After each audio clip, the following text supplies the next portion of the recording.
제10강 조선시대 도자 예술에 대해서 감상하는 시간으로 하겠습니다. 그래서 조선시대는 고려시대에 이어서 발전한 국가의 형태인 건 여러분들이 다 아실 거고요. 그래서 그러니까 불교를 숭상했던 고려와 달리 뭔가 차별화된 국가관을 성립하기 위해서 유교를 선택하게 됩니다. 그래서 안타깝게도 예술 분야에서는 유교는 굉장히 청렴과 어떤 결백 그런 것들을 강조했던 학문 덕분에 조금 더 발전할 수 있었던 도자 예술은 그 화려함은 어느 정도 좀 압축된 형태의 미로 발전을 한다라고 할 수 있겠고, 고려 청자에서 청자의 어떤 그런 색상과 차별화되는 그런 백색을 그러니까 선호하는 그런 시기라고 할 수 있겠습니다. 그래서 조선시대의 그러니까 조선의 품격을 담을 수 있는 것들을 그러니까 찾게 되었고요. 그래서 처음에는 갑자기 변할 수 없기 때문에 일단 고려 청자에서 흰색으로 흙을 덮습니다. 그래서 분청삭이라고 하는 것들이 나오고요. 거기에는 또 다양한 기법들이 개발되었고요. 그러니까 분청삭이는 임진왜란 이후에 모든 도예가들이 일본으로 끌려가게 되면서 그러니까 이미 이제 단절이 됩니다. 그래서 분청삭이는 그러니까 사라지고요. 다시 새로운 기술을 중국에서 이어와서 그다음에 우리나라에서 다시 순백자가 탄생을 하고요. 거기에 다시 양각, 투각, 청화, 철화 백자들이 발전을 하게 됩니다.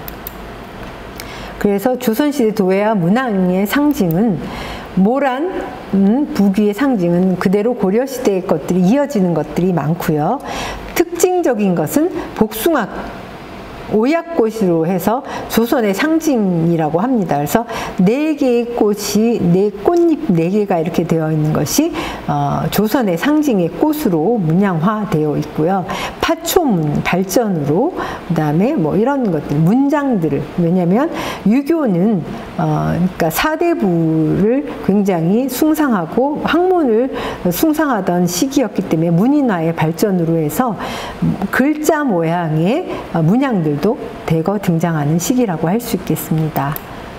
그래서 개인과 국가의 안녕과 가치관이 담겨져 있는 그런 도자 예술품들이라고 할 수 있겠습니다. 그래서 초기에는 고려시대의 것과 차별화될 수 있지만 일단은 기술자들이 그 기법에서 발전시킬 수 있는 것은 한계가 있기 때문에 일단 색상만 변하고 그 안에 있는 문양들은 그대로 고스란히 고려시대의 것이 계승되었다라고 할 수 있겠습니다. 초기에 한 100년 동안은요. 그래서 상감분청, 그래서 버드나무는 고려시대에도 기쁜 소식이었고 연꽃은 뭐 그러니까 조선시대에 와서는 선비정신, 그러니까 진흙에서 아름다운 꽃을 피운다 해서 선비정신으로 변했지만 연꽃은 고려시대에는 신성을 뜻하는 불가의 어떤 꽃, 상징되는 꽃이었죠. 그다음에 파초도 어떤 신성을 뜻하는 것으로 해서 고려시대도 마찬가지고 조선시대에도 관에서 관리를 합니다. 그래서 도예가들은 관에 소속되어서 관에서 지시하는 대로 그다음에 어떤 요청하는 대로 그대로 제작하는 것이 특징이었어요. 그래서 이것도 아마도 그러니까 색상의 변화는 일단은 지존을 위한 그런 어떤 여러 가지 변화의 형태 중에 하나라고 할 수 있겠습니다. 그래서 보면은 장흥고라고 하는 그런 관청에 직인이 찍혀서 이거는 그러니까 어떤 반가나 아니면은 고위직을 위해서 제작된 것이기 때문에 외부에 유출되는 것을 막기 위해서 아이의 글씨를 새겨 넣기도 하는데요. 이런 여의도문 같은 경우에는 어떤 뜻을 이루다 뭐 이런 것이죠. 그래서 아마도 그 높은 고위직의 관리들이 사용했던 그릇을 우리가 추측할 수 있고요. 국화는 무병장수, 그다음에 뭐 여러 가지 뭐 좋은 의미의 것들, 우주의 기운을 담는, 그래서 우주를 담고 있는 그릇이니까 얼마나 좋은 기운을 발휘할 수 있는 그릇일까라고 상상이 되죠. 그래서 보면 이런 것들이 등장하고요. 그다음에 분청사기에서는 박쥐 문양도 등장을 합니다. 그래서 하얀색을 일단 입혀서 흰색을 표현을 하고 거기에 문양을 그려내는, 그래서 어쩌면 약간 고대 국가의 예전 기법들을 연상시킬 수 있는 그런 형태의 도예들이 제작됐다라고 할 수 있겠습니다. 그래서 이런 거북이 등 모양의 물병인데요. 그래서 거북이는 장수의 상징이니까 그 물을 마실 때도 장수를 기원하면서 그 그릇 자체에서 장수의 기운을 담아서 내가 마셨을 때 좋은 기운, 분명히 고위직이나 지존을 위한 제품이었겠죠. 관에서 관할했던. 그 다음에 물고기 문양 같은 경우는 입신 출세를 뜻합니다. 그래서 보면 이런 오얏꽃은 이게 네 가지 꽃이 오얏꽃이거든요. 임금님을 상징하고 조선의 왕실을 상징하는 것이기 때문에 아마 임금님에게 장식되었던, 그리고 아니면 물병으로 사용했던 그런 거라고 할 수 있겠습니다. 그 다음에 조선시대 분청사기는 일본의 국보로 지정되어 있는데요. 그래서 이것은 이제 임진왜란을 겪고 난 후에 조금 남아있던 조선의 도예가들이 만들어낸 어떤 특이한 형태의 분청이 남아있고요. 그래서 조선시대 임진왜란은 1592년 4월에 이후로는 우리나라의 도예가들은 전부 다 일본으로 건너가서 일본에는 자기를 생산하는 기술을 전수하게 되는 계기가 되고 일본의 이마리 도자기를 만들어내는 계기가 됩니다. 그래서 우리나라는 이제 순백자의 시대로 돌입을 합니다. 분청사기는 맥이 끊기고요. 그래서 유교적인 청빈을 나타내는 백자들을 선호하는 시기가 되고, 그러니까 이것도 중국에서 기술을 많이 들여와서 우리나라의 도예가들이 다시 숙고를 하고 숙련을 해서 만들어낸 제품인데요. 이건 지금 순항아리, 백자 항아리인데 이것이 많이 우리나라의 상징, 민족의 상징인 것처럼 되어 있는데 저는 그것에 반기를 듭니다. 이건 아마도 일제강점기 때 우리 민족이 약간 좀 덜 떨어지고 조금은 그러니까 완성이 덜 된 듯한, 그리고 뭔가 좀 그러니까 하얀, 아무 생각이 없는 무념무상이라는 어떤 그런 상징성을 넣어서 우리 민족을 좀 이렇게 협소하게 만들지 않았나라는 생각이 듭니다. 고려 시대에서도 보면 우리 민족이 얼마나 화려한 예술 감각을 갖고 있었나를 알 수 있는데요. 백자도 이 백자, 순백자 항아리 말고도 백자의 아름다운 것들이 많은데 하필이면 누군가가 이렇게 그러니까 편협된 사고를 해서 우리 민족이 마치 이렇게 단순화시킨 것들은 좀 정정되어야 된다고 생각이 됩니다. 그래서 보면 앞으로 이제 백자들이, 다양한 백자들이 몇 개 감상하게 될 텐데요. 개영배라는 것들이 있는데 이거는 70% 정도 차도 술잔의 옆에 구멍으로 술이 나오는, 그래서 과음하지 말라는, 이거는 고려 시대도 있었고 조선 시대도 이 전통은 이어져서 있는 형태라고 할 수 있겠습니다. 백자는요, 청자와 토와는 틀리게 다루기가 굉장히 어렵습니다. 그래서 조금만 잘못 조각을 해도 부서지기도 하고요. 그래서 이렇게 투각을 하기까지는 굉장히 숙련되고 굉장히 감각이 뛰어난 도예가들 아니면은 감히 제작할 수 없는 것들인데, 이중 항아리예요. 안에도 항아리가 있어서 물은 새지 않고 바깥에는 훨씬 더 입체적이고 원근감을 줄 수 있는 그런 형태의 백자 항아리라고 할 수 있겠습니다. 그래서 또 특징적인 거는 한국화, 문인화들이 등장을 하게 되는데요. 조선시대는.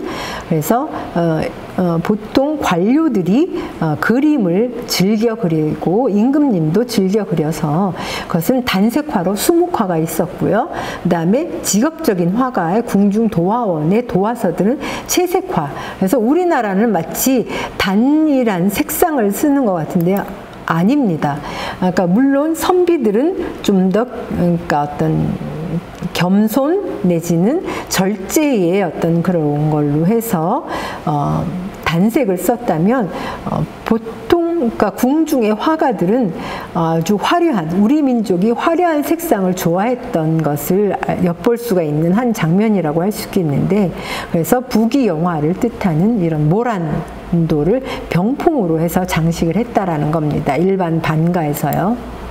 그다음에 이런 책가도도 있고요. 그래서 오늘날의 원근법과 틀리게 멀리 있는 것을 높게 배치하는 그런 특징적인 회화적인 기법도 엿볼 수가 있는 그 당시 조선시대의 화법이라고도 할 수 있겠습니다. 그다음에 이제 특이하게도 박쥐가 등장을 하는데요.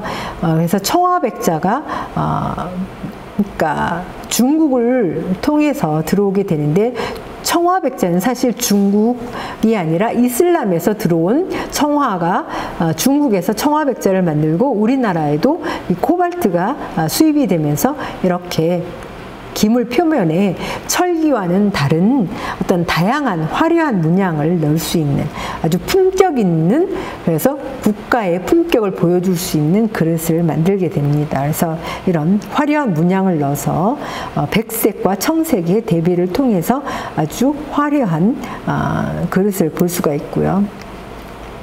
이런 그러니까 문인화 같은 경우에도 많이 넣어서 보통 장식을 하거나 일상에서 즐겼던 거라고 할 수 있겠는데요. 이런 술병 같은 경우에도 대나무를 넣어서 대나무는 지조를 상징하는데 술이 취하지 않게 마시라는 어떤 하나의 그러니까 금어 같은 그런 것도 같이 문양이 곁들여져 있는 것이 특징이라고 할 수 있겠습니다. 그 다음에 이거는 분명히 지존을 위해서 제작된 거라고 할 수 있겠는데요. 용이 완전히 무슨 그러니까 개선장군 같은 느낌이 듭니다. 그래서 보면은 여의두문이 들어가서 뜻을 이루다. 임금님의 뜻을 이루라고 하는 염원이 들어가 있어서 아마도 임금님께 그러니까 진상했던 진상품이었을 거라고 생각이 드는데요. 여의두문이 상부에도 있고 하부에도 있고 이런 연꽃 문양을 기하학적인 패턴으로 해서 신성한 임금님의 뜻을 이루라는 어떤 기원이 담겨져 있는 거고 이런 주전자, 물주전자에도 보통 부귀를 염원했던 그런 문양 장식을 넣어서 그냥 물도 그냥 마시는 것이 아니라 항상 좋은 기운을 받고 마실 수 있게 했던 그런 우리의 어떤 문화적 정서, 예술적 감각을 볼 수 있는 것 같습니다. 조선시대의 우리 민족이었고요. 이런 모란 문양을 이렇게 빼곡히 화려하게 장식을 해서 보여주고 있는 아주 화려한 그래서 우리 민족이 백기 민족 아닌 것 같습니다. 굉장히 화려하고 아름다웠고 조형적이고 감각적인 민족이었다라는 것을 좀 더 생각해 주셨으면 좋겠습니다. 그래서 영원성을 뜻하는 이런 덩굴 문양을 기하학적인 패턴으로 넣어서 그러니까 영원히 부귀하기를 염원했던 그런 모습이고요. 또 이거는 아마도 소도비 경매에서 최고가를 치고 있는 그런 작품인데요. 포도는 부귀나 자손 번창의 상징이거든요. 그래서 이런 구도들이 아마도 문인화에 힘입어서 아주 아름다운 형태로 제작이 되었다라고 할 수 있겠습니다. 그 다음에 또 이거는 자경전의 모습인데요. 그러니까 경복궁 옆에 지어진 것들인데 우리의 민가를 그대로 흉내낸 것들인데 담장에 이렇게 벽돌, 적벽돌로 장식을 해서 거북이 모양으로 해서 장수를 기원하는 그런 문양들도 들어갔고 또 여기에 성인, 도리, 천귀, 만수, 낙강만년 장춘 모두 14자로 대왕 대비 신정왕후 대원군께서 신정왕후 아들을 고종을 왕후로 그러니까 앉혀준 것에 대한 그런 예의를 갖추면서 지어진 것이 자경전인데요. 거기에 좋은 글귀를 넣어서 보여준 그런 모습이라고 할 수 있겠습니다. 그래서 꽃담이라고도 하는데요. 정말 아름다운 우리 민족의 정서를 볼 수 있는 것 같습니다. 그래서 이렇게 담장에도 빼곡히 좋은 의미의 것을 넣어서 집안을 보호하고자 했던 그런 모습이라고 할 수 있겠습니다. 여기에는 낙강이라고 하는 글씨를 써서 사군자의 어떤 그 매화, 모란, 뭐 이런 것들이 장식이 같이 돼 있는 그런 꽃담이라고 할 수 있겠습니다. 감사합니다.